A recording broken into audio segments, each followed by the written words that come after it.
Basically ये इस तरीके से बनाए जाते हैं ताकि हम उन्हें एक तरीके से फाइनेंशियल सपोर्ट प्रोवाइड कर सकें। तो इसका इंट्रोडक्शन है जो ये लॉन्च हुआ था on October 1975। ICDS scheme is one of the flagship program of the government. ये एक तरीके का क्या है, लीडरशिप है, एक तरीके की लीडरशिप है जो कौन चला रहा है, गवर्नमेंट चला रही है।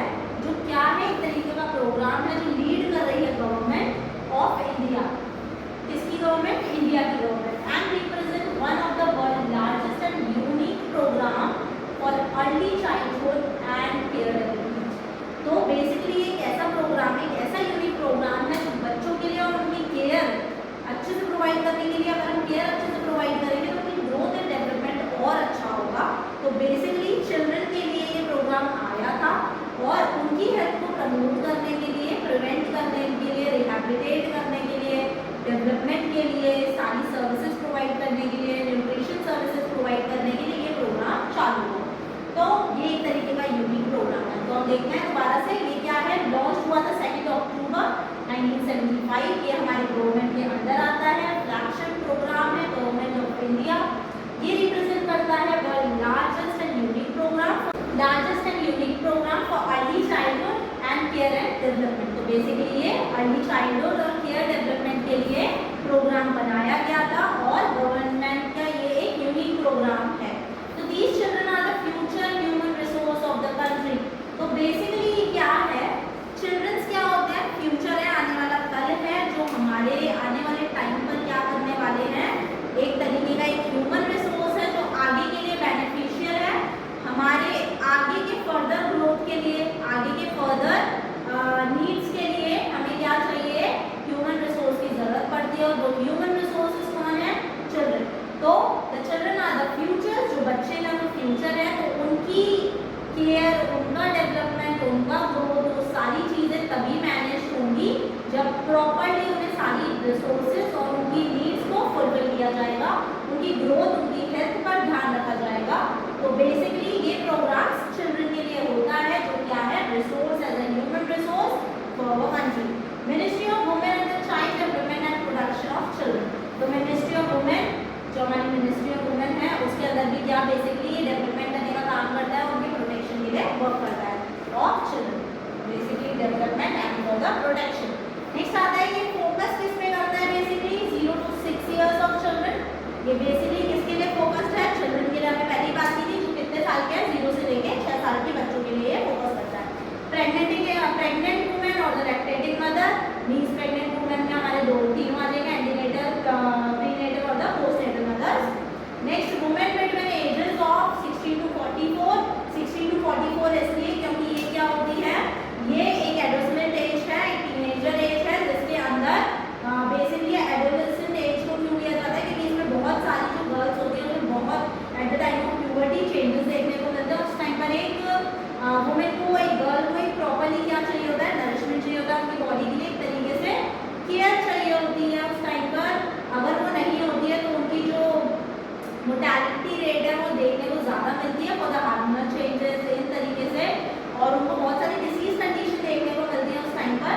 और बोल सकते हैं मेंस्ट्रुएशन साइकिल क्या होता है, डिसबैलेंस है, हार्मोनल प्रॉब्लम्स है, वीकनेस है, तो उनको एजुकेशन प्रोवाइड करना उस टाइम पर, तो ये बेसिकली क्या करता है, उन पर भी ध्यान देता है, इसलिए उन्हें भी यहाँ पर इंक्लूड किया जाता है। एडोलेसेंट गर्ल, जो मैंने अभी बेसिकली बताया 14 to 80 years, और 44 इधर इसलिए लिया है क्योंकि जो मदर मतलब एक एडोलेसेंट एज से देन एडल्ट 44, मतलब 44 एज जब मेनोपॉज आता है, मतलब मेंस्ट्रुएशन साइकिल स्टॉप हो जाती है, तो उस टाइम पर भी एक नीड होती है, साइकोलॉजिकल सपोर्ट चाहिए होता है उसको एक कंफर्ट प्रोवाइड करने के लिए। तो वो सारी चीज़ें हम यहाँ पर देखते हैं और इनको डील करते हैं। नेक्स्ट इसके देखते हैं ऑब्जेक्टिव्स।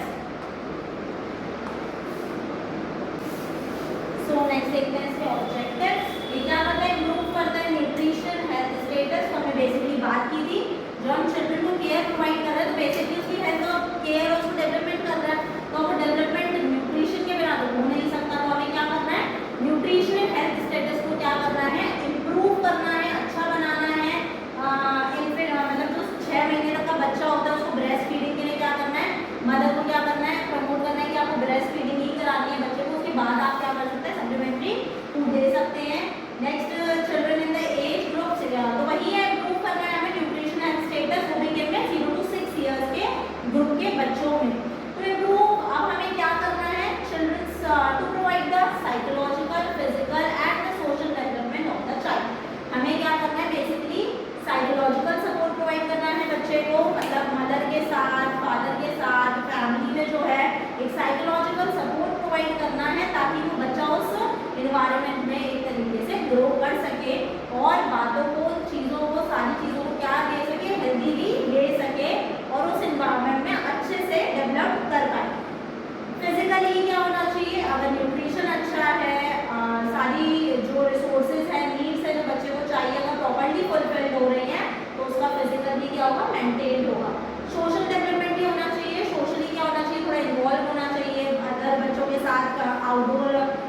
एक्टिविटीज़ परफॉर्म करना चाहिए ताकि उसकी जो हेल्थ है वो और ज़्यादा इनहेंस हो।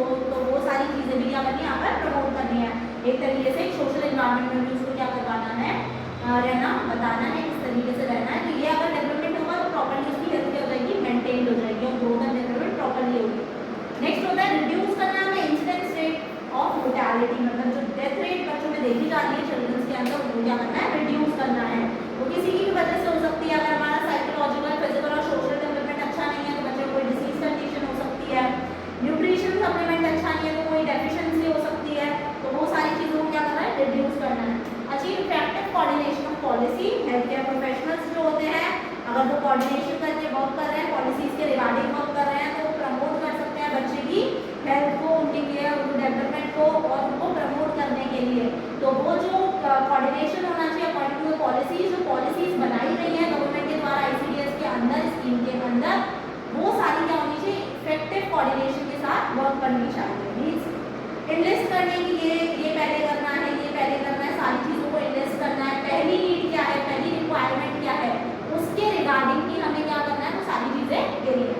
तो enhance the capability of the mother, mother की कैपेबिलिटी को एनहेंस करना है, उन्हें प्रमोट करोगे आप, उनको अवेयर करोगे बच्चे के लिए, तो बेसिकली बच्चे की ग्रोथ अच्छी ही होगी। तो look after the normal health and nutritional needs, तो मदर की अगर हेल्थ अच्छी है तो बेसिकली बच्चे की हेल्थ के लिए हमें उनको प्रमोट करना है। आपको अपने बच्चे के लिए क्या खिलाना है, कैसे उसका फिजिकल डेवलपमेंट करना है, कैसे साइकोलॉजिकल डेवलपमेंट करना है, पॉलिसीज़ के अंदर ये सारी चीज़ें आती है। आपको यहाँ आकर उन चीज़ों के लिए रिसोर्सेज आप ले सकते हैं, कुछ प्रोग्राम्स है जो आपको हेल्प कर सकते हैं। तो वो सारी चीज़ों के मामले में आपको मदर को एजुकेट करना है, न्यूट्रिशनल नीड्स प्रोवाइड करनी है बच्चों के लिए जो दी गई है वो सारी चीज़ें, और प्रॉपर न्यूट्रिशन और हेल्थ एजुकेशन क्या करना है मदर को, और वो मदर बच्चे तक वो सारी चीज़ें प्रॉपर्ली पहुँचा सके, डिस्ट्रीब्यूट होगा। कोऑर्डिनेशन के साथ मदर एक हेल्थ केयर प्रोफेशनल दोनों आपस में मिलकर पॉलिसीज़ के रिगार्डिंग वर्क कर सके, तो बेसिकली वो क्या करेंगे, बच्चे की हेल्थ को प्रमोट करेंगे। तो आज के लिए बस इतना ही। ICDS प्रोग्राम में हम नेक्स्ट करेंगे